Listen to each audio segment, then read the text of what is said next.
There's a piece of paper sitting on a desk between you and a used car manager, and the number written on it is wrong. It has to be wrong. 5 years ago, you stood on that same lot, in that same fluorescent light, and you signed for a beautiful $75,000 SUV. Leather that smelled like money.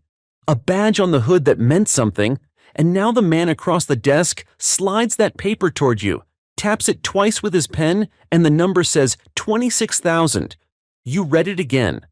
26. That's not a trade-in offer. That's a crime scene. Here's the part nobody tells you when you're signing. The man behind that desk is not surprised by that number. He knew it 5 years ago. The whole industry knew it. There's an entire business built on knowing exactly how fast your SUV was going to fall apart in value, down to the percentage point, and nobody handed you that chart when you were picking out the color. I've spent enough years around auction lanes and trade-in appraisals to tell you that depreciation is the single biggest cost of owning a vehicle. Not gas, not insurance, not repairs. The quiet, invisible bleeding of value every single day, while the thing sits in your driveway looking perfectly fine. So today I'm going to show you the 12 SUVs that bleed the worst. Real numbers from a study of over 800,000 5-year-old vehicles that actually sold, not sticker price guesswork. And I'll tell you why each one falls, because the why is where it gets interesting. Stay for number 1 especially. It loses value faster than any vehicle sold in America, of any kind, and the story behind it should genuinely make you angry.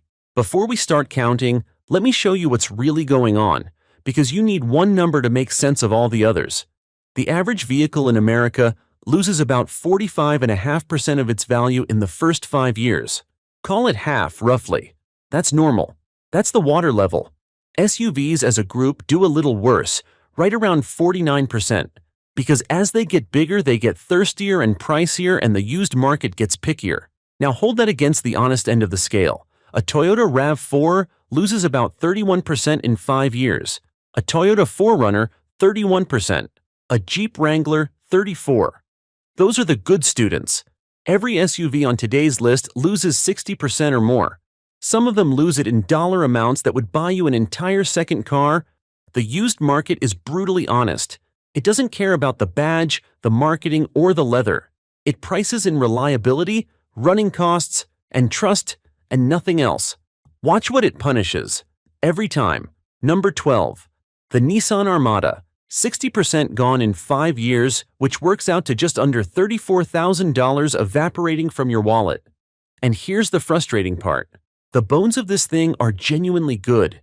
Underneath, the Armada is a Nissan Patrol, the truck that's been dragging people across Australian deserts and Middle Eastern dunes for decades. The 5.6-liter V8 makes 400 horsepower and will run practically forever if you feed it oil. So why does the market punish it? 2 reasons. First, thirst. That V8 drinks like it's getting paid to, around 13 miles per gallon in town, and a used buyer looking at $80 fill-ups starts negotiating the price down before he's even opened the door. Second, age. The generation you'd be buying used dates back to 2017, and it wore every one of those years on its dashboard, with tech that looked old the day it launched. Nissan finally redesigned it for 2025, which is great news for new buyers and terrible news for everyone holding the old one, because nothing kills a used value like a shiny new replacement in the showroom window. Solid truck, honest mechanicals.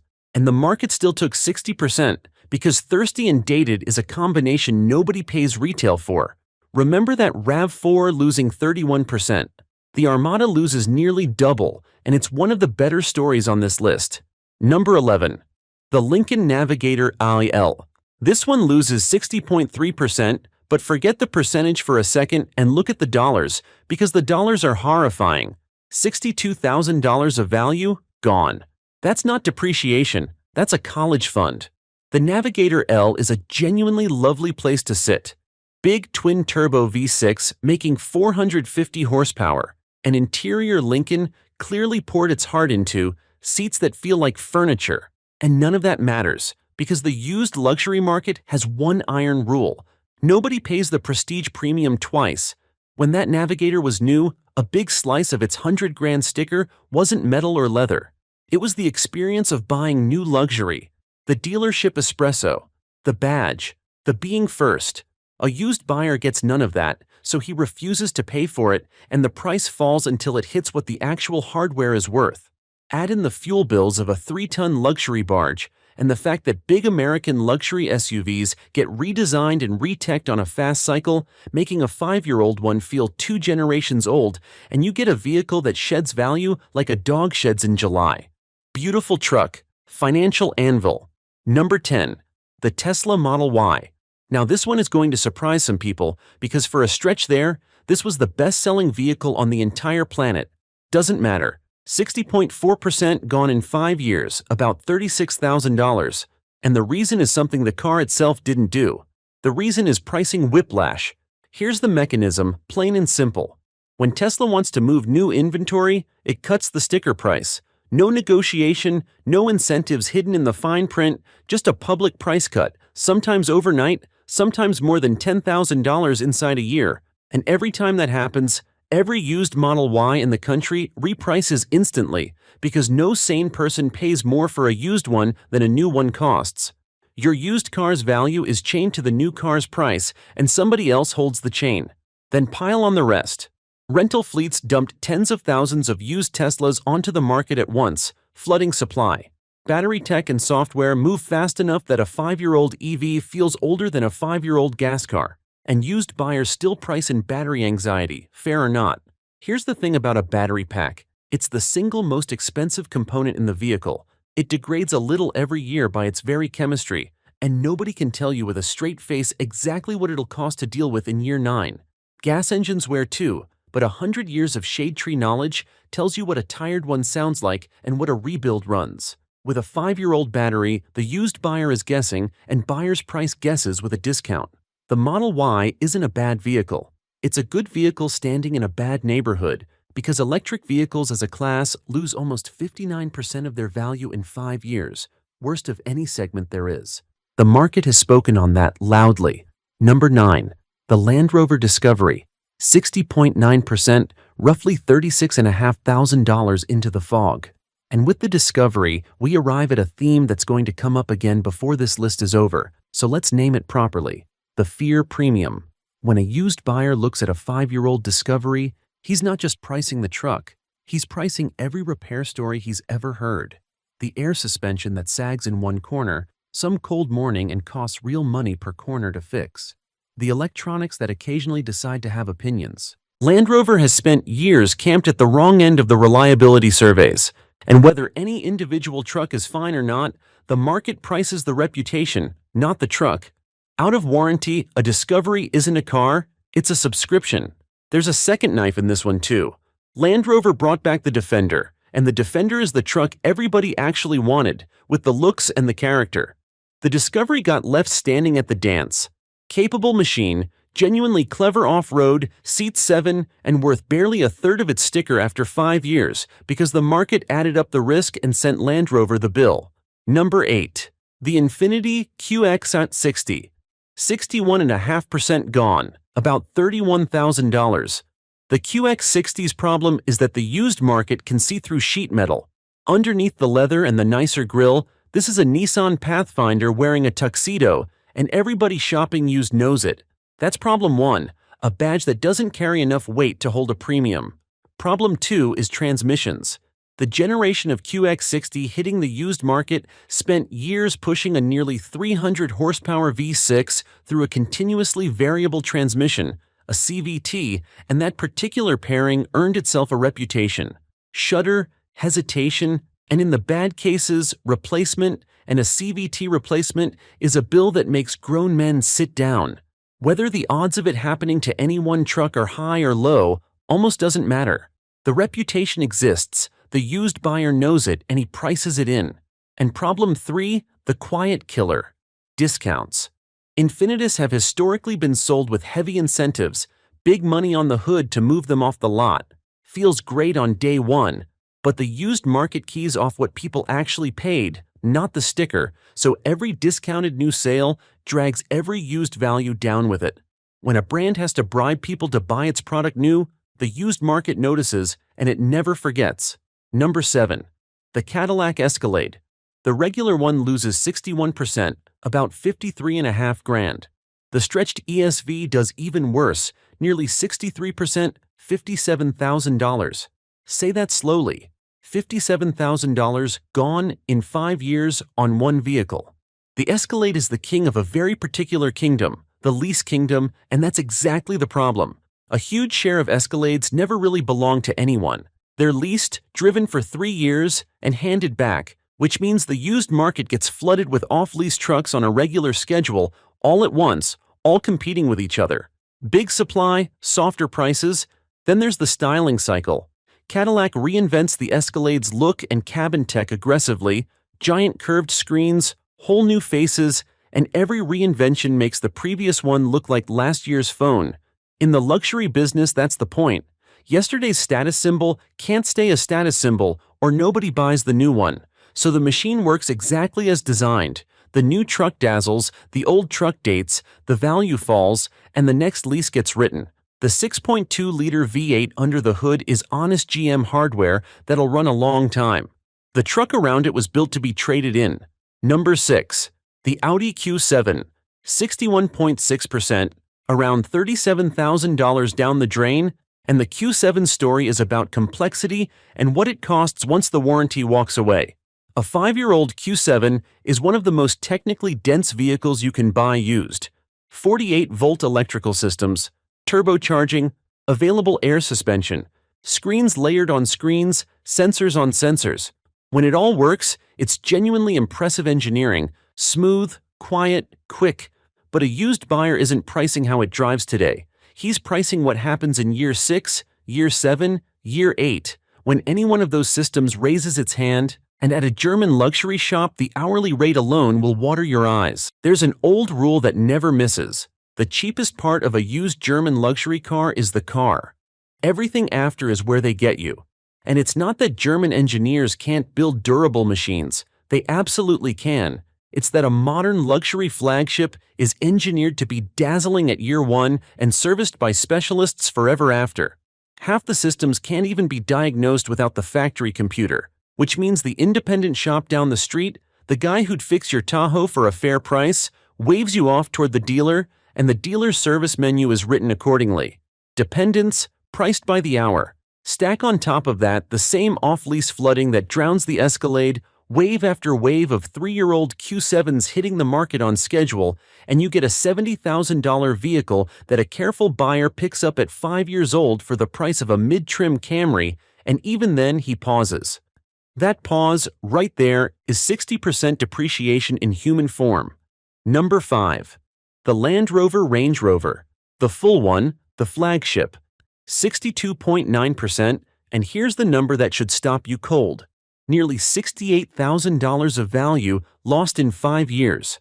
That is the biggest dollar loss of any SUV on this entire list. 68 grand. You could lose the entire value of a nicely equipped pickup truck and still have losses left over. Everything I said about the Discovery applies here, but multiplied, because there's more of everything to go wrong and every part of it costs more when it does. Air suspension at all 4 corners. And air suspension is a beautiful idea with a shelf life. Rubber springs holding compressed air, a compressor working itself to death, keeping them inflated, and the whole system aging on a clock no matter how gently you drive. When one corner goes, the smart money does all 4, and now you're into thousands before you've touched anything else. Complex electronics running everything from the seats to the terrain systems. Out-of-warranty repair bills that read like ransom notes. And the Range Rover carries the heaviest fear premium of any name in the business. It also carries the purest form of the second owner problem. The kind of person who can afford a new Range Rover buys a new Range Rover. He doesn't want yours. So the used truck has to fall and fall and fall until it reaches a buyer brave enough for the maintenance and thrilled by the discount. Number 4. The Tesla Model X. 63.4%. Nearly $54,000 gone, and the Model X is what happens when showmanship gets written into the engineering.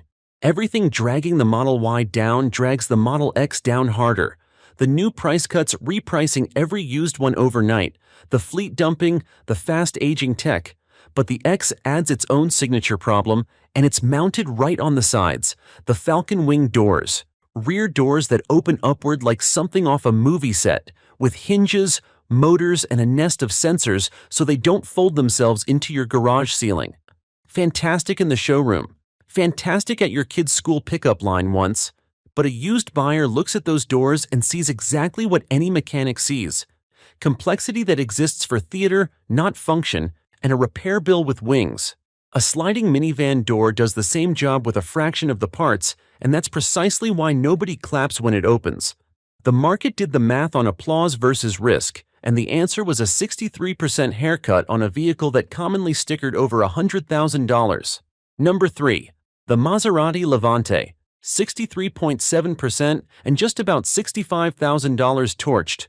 Now the Levante has one genuinely wonderful fact attached to it.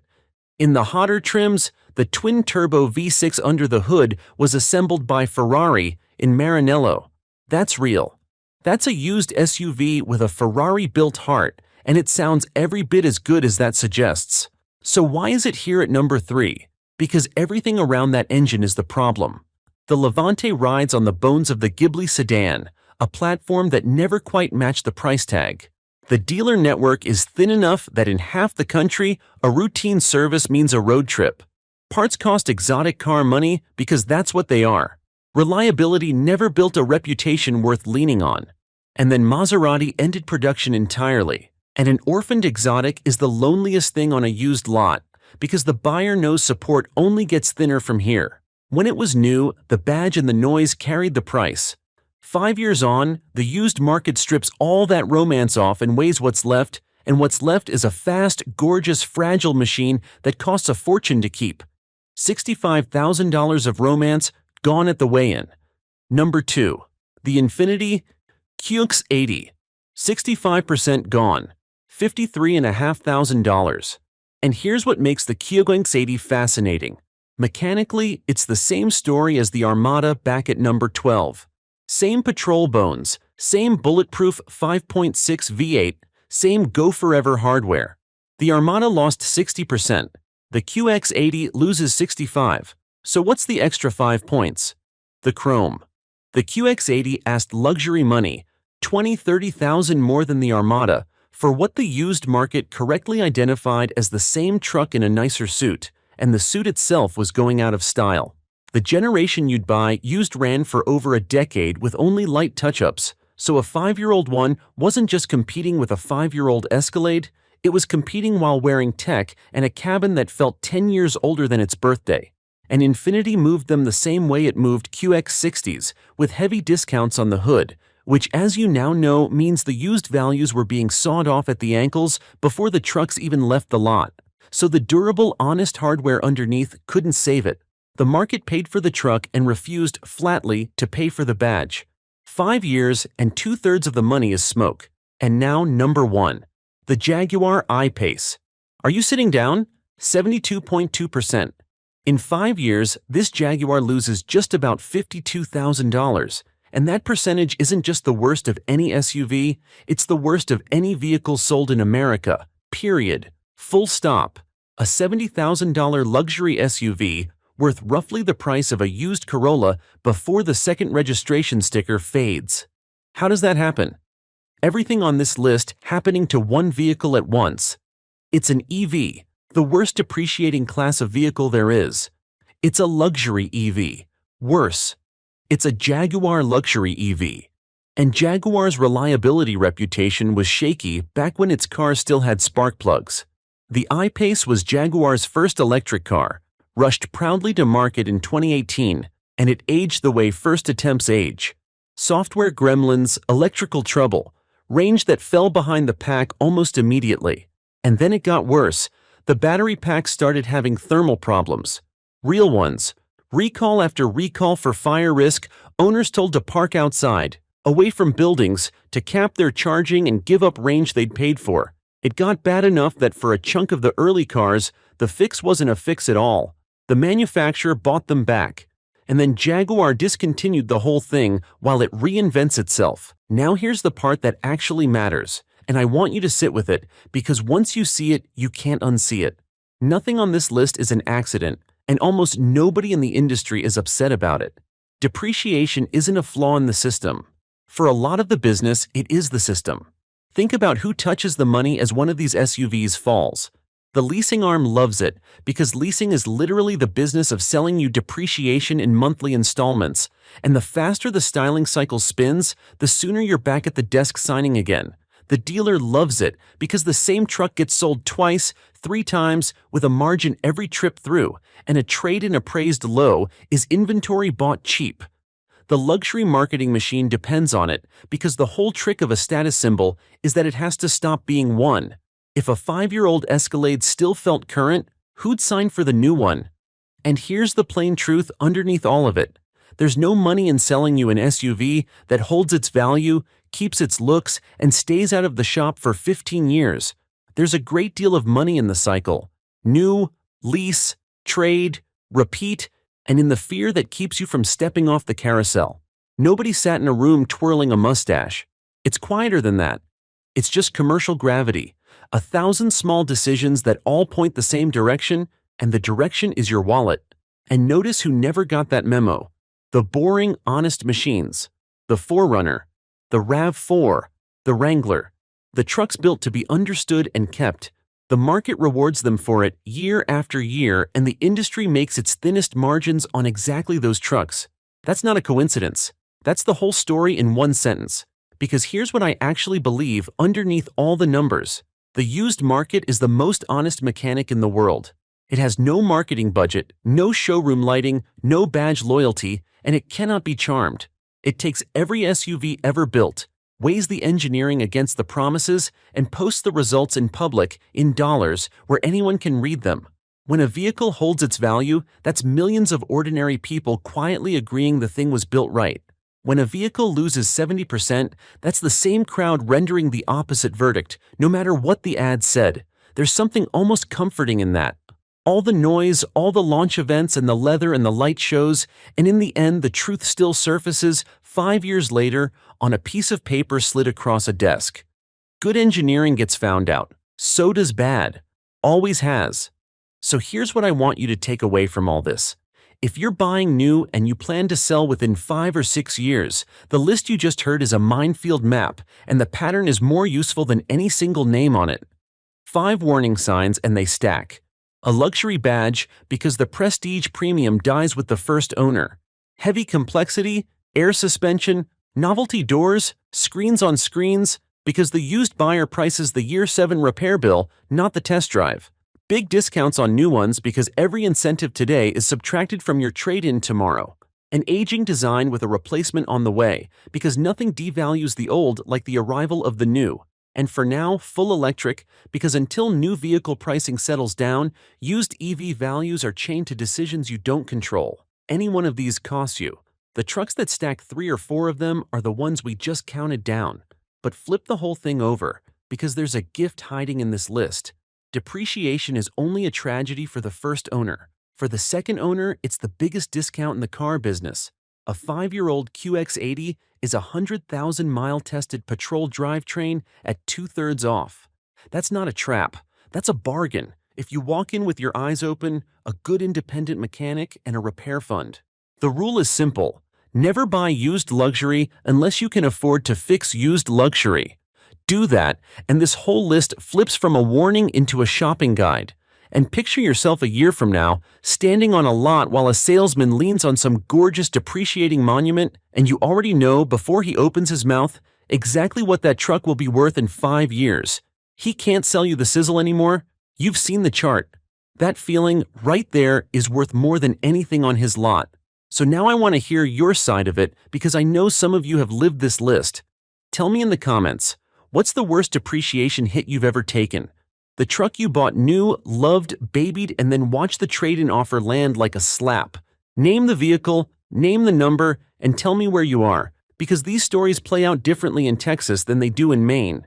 And if you're on the other side of it, if you've caught one of these falling knives at 5 years old and it's treated you right, I want that story too, because somebody reading the comments is deciding right now and your experience is worth more to them than any brochure.